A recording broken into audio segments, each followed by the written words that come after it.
जी नमस्कार। मैं आचार्य एनकेआर आप सभी को हमारे इस चैनल में स्वागत करता हूं। हम पिछले एक वीडियो में देखे थे कि हमारा कैरियर प्रोफेशन कौन से फील्ड में बेहतर हो सकता है।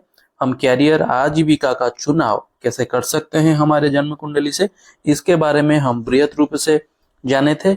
आज हम एक विषय पर चर्चा करेंगे जो कि कैरियर से रिलेटेड ही है। आज हम चर्चा करेंगे कौन से डायरेक्शन में, कौन से दिशा में हमारा कैरियर बहुत अच्छा हो सकता है, धन उपार्जन, आय, जीविका कौन से डायरेक्शन में हमको बेहतर मिल सकता है। इन सभी विषयों पर हम आज बृहत रूप से चर्चा करेंगे। तो आइए शुरू करते हैं। मैं आज एग्जाम्पल के लिए एक जातक का कुंडली लिया हूं, तो इसी कुंडली के माध्यम से हम आज इस सूत्र को सिद्ध करके देखेंगे। आपका लग्न, आपका राशि चाहे कोई भी हो, आप सिर्फ सूत्र को फॉलो करके आप अपने कुंडली में इसको सिद्ध करके देख सकते हैं। तो पिछले वीडियो में हम ये देख रहे थे कि दसम भाव में जो ग्रह बैठा है उसके माध्यम से दसम भाव के जो दसम भाव में जो राशि बन रहा है उसके राशिस नवमांश में कहां पर बैठे हैं उसके अकॉर्डिंग आजीविका का चुनाव, इस तरह से हम कैरियर के बारे में देख रहे थे। तो आज उसी तरह हम देखेंगे कि लग्न और चंद्र कुंडली में जो सबसे अधिक बली है उसको हम पहले चूज करेंगे। मान लेते हैं कि यहाँ पर लग्न अधिक बली है, परंतु लग्न का मान 2 डिग्री है, बहुत अच्छा नहीं है।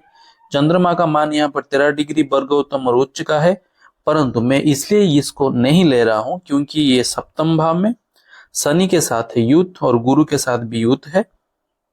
इस कुंडली में हम दोनों को देखना लाजमी होगा, हम दोनों को देख सकते हैं, परंतु मैं पहले आपको लग्न से ही सिद्ध करके दिखा देता हूं कि मान लीजिए आपका लग्न सबसे बली है, या फिर लग्न को पकड़ लीजिए। तो लग्न से दसम भाव में जो राशि बन रहा है उस राशि के स्वामी के अनुसार हम दिशा का निर्णय कर सकते हैं। परंतु अगर मान लीजिए कि आपके लग्न में दसम भाव में कोई ग्रह बैठा है, राशि के बारे में मैं नहीं बता रहा हूं, अगर मान लीजिए कि नवग्रह में से कोई एक ग्रह बैठा है, उसके अनुसार नहीं, ये जो फॉर्मूला आज मैं बताने वाला हूं ये इसके अकॉर्डिंग नहीं, परंतु जो राशि आपका बन रहा है उसके अकॉर्डिंग है। तो आप ध्यान से इसको समझने की कोशिश कीजिएगा। दसम भाव में जो भी राशि बन रहा है, मान लीजिए कि यहाँ पर सिंह राशि बन रहा है, तो सिंह राशि के दिशा के अनुसार सूर्य की दिशा, सिंह राशि के मालिक कौन बनते हैं? सूर्य। सूर्य की दिशा क्या है? ईस्ट है, वो पूर्व के कारक होते हैं। तो ईस्ट के डायरेक्शन में जातक को अच्छे सफलता मिल सकता है। मान लीजिए ये तो हो गया, एक निकल के आया कि ईस्ट। अब देखते हैं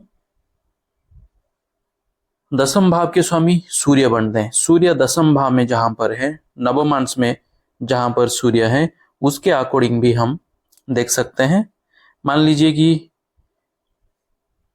दसम भाव के स्वामी सूर्य बनते हैं और सूर्य नवमांश में कहां पर है?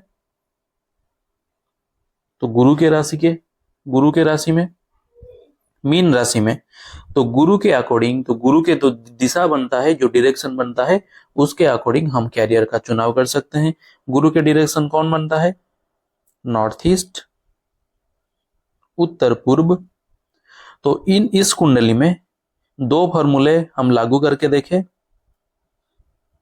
पहला यह था कि दसम भाव में जो राशि बन रहा है, यहां पर सिंह राशि बन रहा है।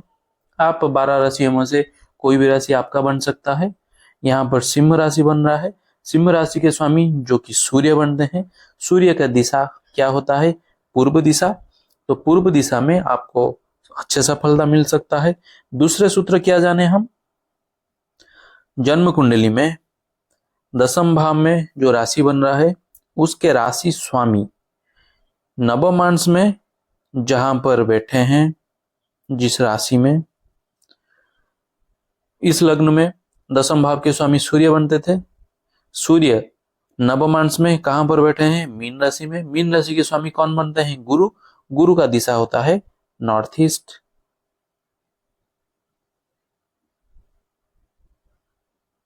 तो जातक को ईस्ट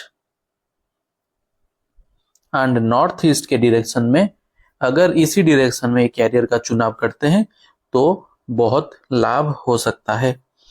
अभी और कुछ सूत्र देखेंगे। ये तो नॉर्मल सा सूत्र हो गया। उसके बाद हम देखते हैं कि ये राशि या राशि के स्वामी अगर उस भाव में स्थित हो या फिर दृष्टि डालते हो तो सेटलमेंट अपने देश में होता है। अगर राशि के स्वामी अतिरिक्त कोई भी ग्रह स्थित होते हैं यहाँ पर, तो वो व्यक्ति स्वदेश में नहीं विदेश में धन उपार्जन कर सकता है। मतलब मान लीजिए कि यहाँ पर 10वें भाव में सिंह राशि बन रहा है।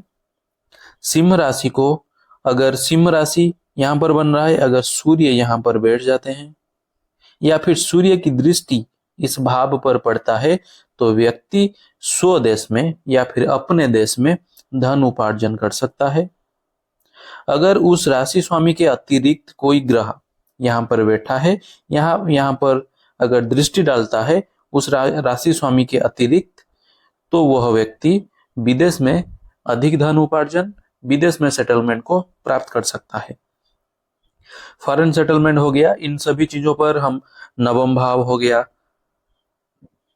स्वदेशपति, विदेशपति, परमानेंट विदेशपति, इन सभी चीजों को देखते हैं। परंतु मैं आज सिर्फ कैरियर के रिगार्डिंग ही एक सिंपल सा फॉर्मूला बता रहा हूं, तो इसको हम ध्यान में रखेंगे। अगर आने वाले वीडियो में हम इसको विस्तार रूप से देखेंगे कि स्वदेशपति, विदेशपति, परमानेंट विदेशपति क्या है, भाग्य से हम कैसे चुनाव कर सकते हैं, एक विस्तार रूप से उसका चर्चा करेंगे कि फॉरेन सेटलमेंट हो गया, स्वदेश में सेटलमेंट हो गया, कहाँ पर सेटलमेंट अधिक अच्छा हो सकता है, इन सभी चीजों पर हम चर्चा करेंगे।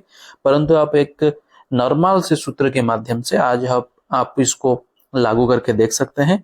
पहले दो सूत्र हमने बताए कि अगर दसम भाव में जो राशि बन रहा है उस राशि का दिशा जो है, उस दिशा में आपको अच्छा सेटलमेंट मिल सकता है। उस राशि के स्वामी नवमांश में जहां पर बैठे हैं, उस राशि के स्वामी नवमांश में जहां पर बैठे हैं, उस राशि के अकॉर्डिंग आप दिशा का निर्णय ले सकते हैं। और दूसरा क्या था कि अगर दसम भाव को दशमेश या फिर यहाँ पे जो राशि बन रहा है उसके राशि से अगर उसी भाव में बैठ जाते हैं या फिर दृष्टि संबंध बनाते हैं तो जातक को स्वदेश में अधिक लाभ मिलता है।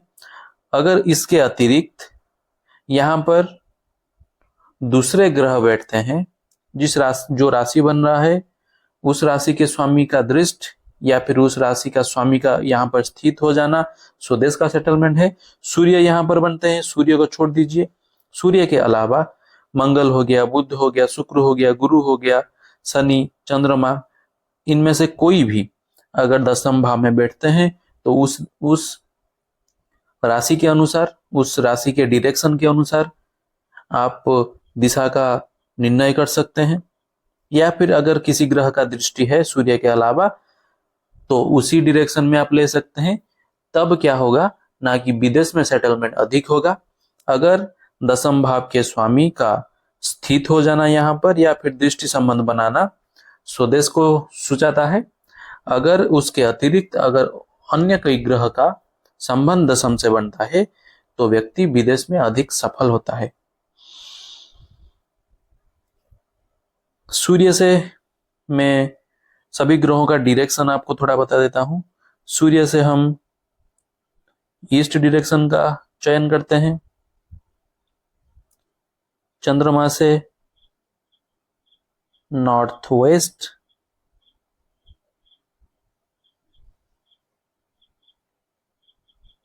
मंगल से साउथ का,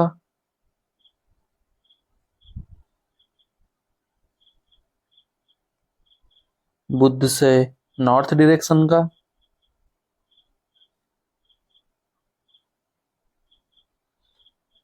गुरु से नॉर्थ ईस्ट, शुक्र से साउथ ईस्ट, राहु और केतु इनका दोनों का सेम ही डायरेक्शन माना गया है, साउथ वेस्ट, दक्षिण पश्चिम।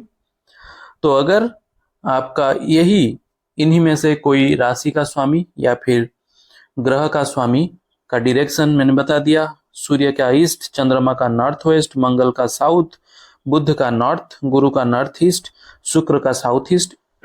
अगर इन्हीं डायरेक्शन में, इनमें से कोई एक डायरेक्शन में या फिर इनमें से कोई दो डायरेक्शन में आपका कैरियर का डायरेक्शन बन रहा है तो उन्हीं डायरेक्शन में आपको अधिक सफलता मिल सकता है। हम 3-4 विषय पर ही चर्चा किए। पहला ये था कि दसम भाव में जो राशि बन रहा है वो राशि के स्वामी के अकॉर्डिंग जो भी दिशा बन रहा है, मान लीजिए कि यहाँ पर सूर्य का बन रहा है, सूर्य का हमने डायरेक्शन चेक किया कि ईस्ट है, तो ईस्ट के डायरेक्शन में जातक को अधिक सफलता मिल सकता है। दूसरा क्या था कि दसम भाव में जो राशि बन रहा है उसके राशि स्वामी नवम अंश में जहां पर बैठे हैं उस राशि के अकॉर्डिंग आप दिशा का निर्णय कर सकते हैं। दूसरा यह था कि दसम भाव में जो राशि बन रहा है उस राशि के स्वामी अगर उस भाव को देखते हो या फिर वहां पर स्थित हो जाते हैं तो जातक का स्वदेश में सेटलमेंट अच्छा होता है।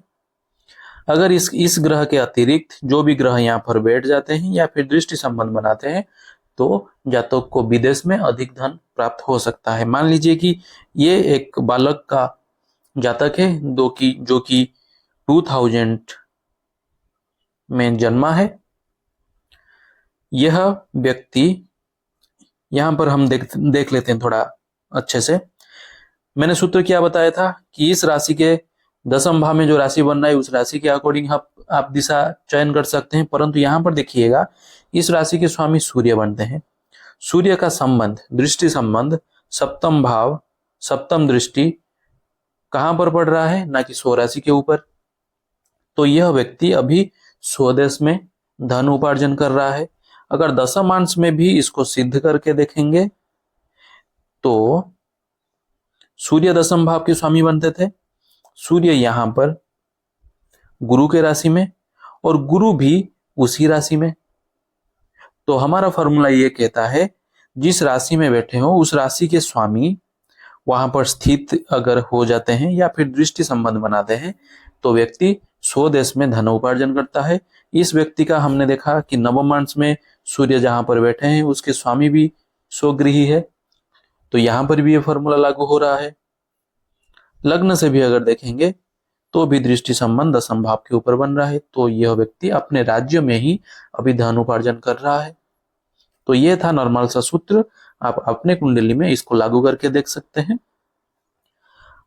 आगे वीडियो में हम विशेष रूप से योगों के बारे में चर्चा करेंगे, कुंडली के बारे में चर्चा करेंगे, गहराई से अध्ययन करेंगे। तब तक के लिए धन्यवाद।